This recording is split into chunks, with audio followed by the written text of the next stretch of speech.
시장에서 최근 좀 핫하게 움직였던 이런 것들과 비교해보면 좀 덜 올라올 수밖에 없는 게 규모가 크죠. 지금 LG 에너지 솔루션 같은 경우는 SK 하이닉스에 비해서는 지금 기술적으로 봤을 땐 더 좋아요. 사실 상반기는 약간 도파민에 절여진 시장이라고 저는 생각을 하거든요. 안정적인 시장이 2개월 동안 3개월 동안 만들어진다면 2차 전지도 지금부터 매도할 이유는 많지 않다라고 보여집니다.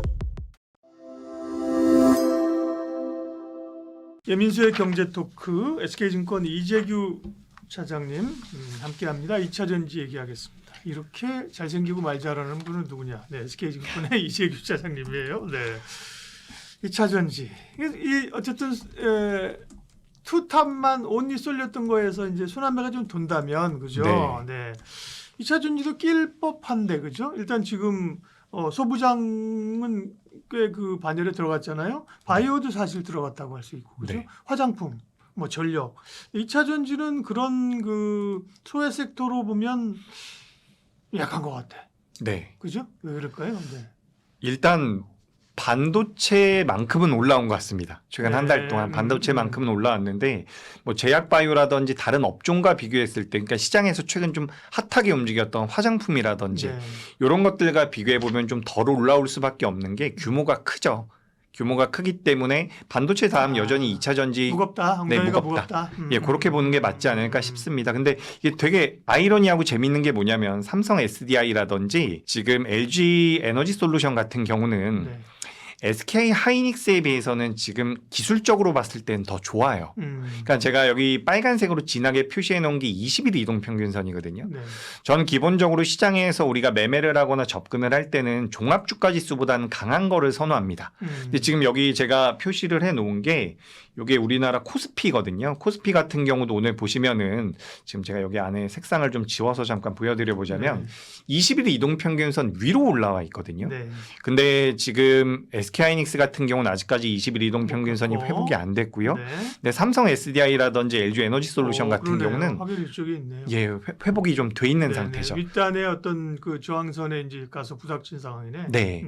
그래서 저는 2차 전지가 최근 반등에서는 규모가 크기 때문에 엉덩이가 좀 물량 자체가 많기 때문에 늦었는데 우리가 만약에 지금 사실 상반기는 약간 도파민에 절여진 시장이라고 저는 생각을 하거든요.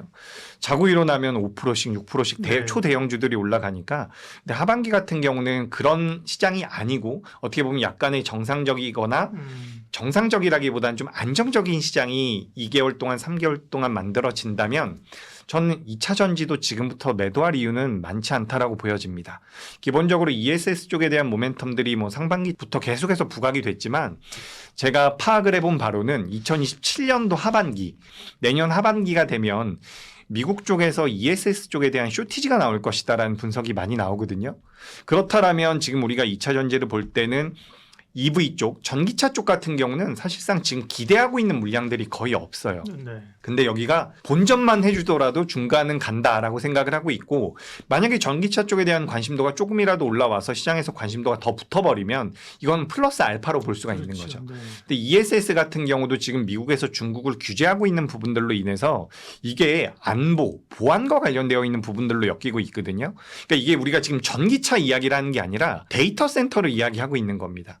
지금 MLCC, 삼성전기 같은 경우도 뭐 FCBJ 쪽에 대한 이야기들 계속해서 나오고 있는 게 AI 데이터 센터잖아요. 조금 더 우리가 이 사업 영역 자체를 확장을 해보면 전부 다 쇼티지가 나오는 쪽으로 자금이 몰려갔던 거거든요. 전력기기 같은 경우도 쇼티지가 나올 것이다라는 이야기들로 자금이 몰려갔었다라고 한다면 2027년도 하반기에는 AI 데이터 센터에 들어가는 ESS 쪽에 대한 쇼티지가 나올 가능성이 높다라는 거고 지금 이제 전기차 뭐 LFP라든지 양극재라든지 음극재에 대한 미국의 중국에 대한 대중국에 대한 규제로 인해서 우리나라 2차 전지가 좋을 것이다라는 이야기를 많이 하는데 데이터 센터에 들어가는 케이블이 달려있는 대다수의 이 렉이라든지 그와 관련되어 있는 부품이나 상품들에 대해서 안보, 보안과 관련돼서 미국에서 중국을 규제하기 시작을 했거든요. 네. 그렇다라고 한다면 AI 데이터 센터 쪽에 대한 병목 수혜를 우리나라 2차 전지 기업들이 받을 가능성이 높지 않을까라고 생각을 합니다. 저는 뭐 지금은 기술적으로도 매물대가 굉장히 많고 두터운 부분이기 때문에 무조건 갈 겁니다라는 말씀을 드리기가 어렵지만 우리 지난번에 서킷 브레이커 2번 터지고 나서 그 다음에 삼성전자와 SK하이닉스가 올라갈 때 SK하이닉스가 상한가에 들어갔었죠. 그렇죠. 저는 그게 수급적으로 공매도에 대한 쇼커버링이었다라고 생각을 하거든요. 2차 전지 같은 경우도 저는 어느 날 공매도에 대한 쇼커버가 들어온다면 생각보다 탄력적인 주가 흐름이 나올 수 있지 않을까 그렇게 생각하고 있습니다. 아, 좋은 말씀이네요. 네, 그냥 끝내도 될 만큼 정리를 한 방에 잘 해주셨습니다.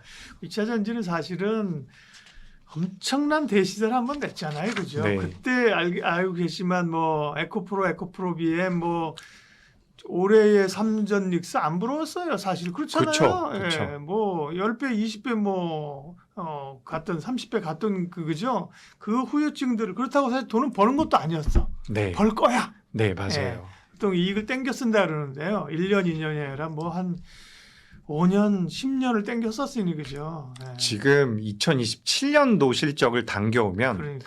LG 에너지 솔루션이랑 삼성 SDI가 30배에서 50배 정도가 됩니다. 네. 근데 저는 일단 뭐 삼성 SDI 같은 경우도 7개 분기 만에 흑자 전환이 됐다라고 네, 하고요. 네. LG 에너지 솔루션도 3분기, LNF 같은 경우도 어쨌든 우리가 가장 좋아하는 주가 상승의 모멘텀이죠. 턴어라운드죠. 예, 맞습니다. 네. 그래서 그런 관점으로 본다면 더 악화되기는 어렵지 않을까. 만약에 네. 여기서 2차 전지가 크게 밀리잖아요. 음. 제 생각에는 우리 시장이 붕괴되고 있을 가능성이 높습니다. 그러니까 매크로적인 악재가 터지지 않는다면 네.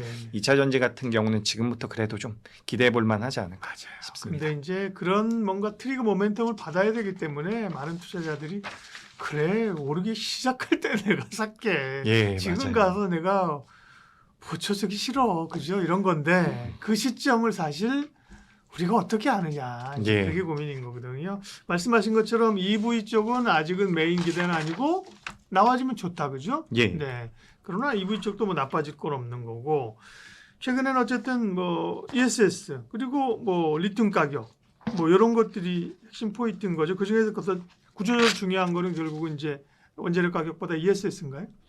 네, 일단 저는 ESS가 가장 중요하다라고 생각합니다. 네. 왜냐하면 어쨌든 지금 AI에 대한 병목 현상을 겪고 있었던 업종이 다 움직였다라고 생각을 하거든요. 전력기기도 한번 강하게 그렇죠. 시세가 나왔고요. 3년 네. 동안 4년 동안 올랐고요. 네. 뭐 MLCC 삼성전기도 엄청나게 올랐고요. 물론 최근엔 조정을 좀 받았지만 병목 현상이라는 것은 결국에는 가격에 대한 경쟁력이 올라간다라는 거거든요. 그렇죠. 기업들 입장에서는. 근데 지금 병목이 유일하게 안 온 데가 어디 있을까라고 고민을 해보면 반도체와 직접적으로 연관이 되어 있는 쪽은 저는 한 번 정도는 다 병목 현상이라는 내용들로 인해서 주가가 움직였다라고 보여지거든요.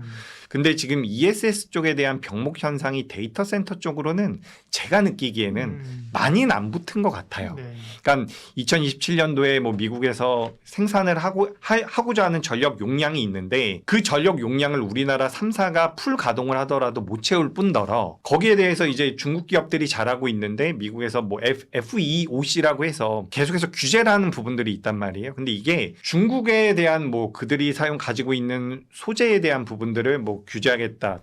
리튬에 대한 규제를 하겠다. 이 정도 수준이 아니라 아까 전에 말씀드렸던 것처럼 뭐 케이블이 달려 있는 쪽에 대해서는 국가 안보와 관련되어 있는 부분이기 때문에 우리나라 기업들이 수혜를 받을 가능성이 높아 보입니다. 그래서 네. 가장 중요한 포인트는 ESS고 지금 ESS를 데이터 센터로만 제가 말씀드렸는데 미국에는 신재생 에너지도 많거든요.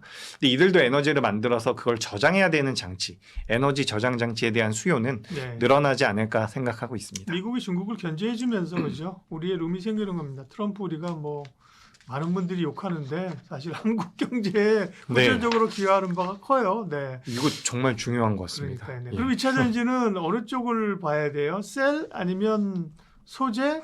뭐 전고체 정도까지 질문해. 뭐 왜냐면 장비, 폐배터리 옛날에 많았는데 지금은 그런 데까지 갈 관심은 아닌 것 같고 네. 그죠? 네. 2차 전지 종목 전략 좀 마무리해 주십시오. 네, 요즘에 뭐 엔캠도 갑자기 변동성이 나오고 옛날에 엔캠도 엄청나게 엄청 했잖아요. 네. 뭐 그 성일 하이텍 네, 이런 그런 폐배터리 거예요. 기업들도 네. 변동성이 많이 나왔는데 네. 일단 기본적으로 저는 지금은 셀사를 보시는 게 예. 맞다라는 생각이 들어요. 삼성 SDI가 지금 대장주로 움직임을 보이고 있거든요. 그래서 뭐 내년, 후내년에 전고체 쪽에 대한 모멘텀들도 받아갈 텐데 기본적으로 삼성 SDI라든지 LG 에너지솔루션 같이 공장을 크게 가지고 있는 기업들은 공장의 가동률이 떨어지게 되면 감가상각비가 계속해서 발생을 하기 때문에 굉장히 안 좋거든요. 네. 근데 이 전기차 쪽에 대한 공장 라인 자체를 ESS 쪽으로 많이 돌렸습니다. 전환이 되면서 공장 가동률도 올라오고 있기 때문에 이런 부분들을 전반적으로 고려를 하면 전 셀사들이 가장 매력적이라는 생각이 들어요. 네. 세 개인데 미안하지만 하나 빼면 두 개죠. 그렇죠? LG 에너지솔루션이랑 삼성 SDI. 예? 종목 네. 물어볼 필요가 굳이 없고. 그죠? 네. 근데 SK온도 이번에 생각보다 아, 잘했더라고요. 그러니까 그래서 저는 요즘 보면 저는 실적으로 좀 베이스를 체크하면 정유 화학적 실적이 좋아요. 네. S-Oil, SK 이노베이션 실적 엄청 좋다니까요. 네. 그죠? 그래서 화학주 정유 좀 움직이는데 SK 이노베이션이 2차 전지로 올 때 미안하지만 너 좀 빠지고 이랬는데 네. 실적으로 보면 사실 볼만하죠. 맞아요. 맞아요. 요즘에 뭐 GS라든지 네. S 오일 같은 경우도 네, 주가름이 맞아요. 잘 나오고 있거든요. 네. 그러니까 이게 참 투자자분들이 관심을 좀 덜 갖는 쪽에서 시세가 나오면 네, 네. 꼭 늦게 따라 붙게 되는데 맞습니다. 그래서 남들이 많이 안 보는 쪽도 한번 봐보시면 좋을 것 그러면 2차 같습니다. 전지 어쨌든 중심은 셀인데 LG엔솔과 삼성 SDI 플러스 SK 이노베이션도 껴주는 걸로. 네, 저는 개인적으로는 네. 삼성 SDI가 주가 흐름상으로는 대장인 것 같습니다. 알겠습니다. 예.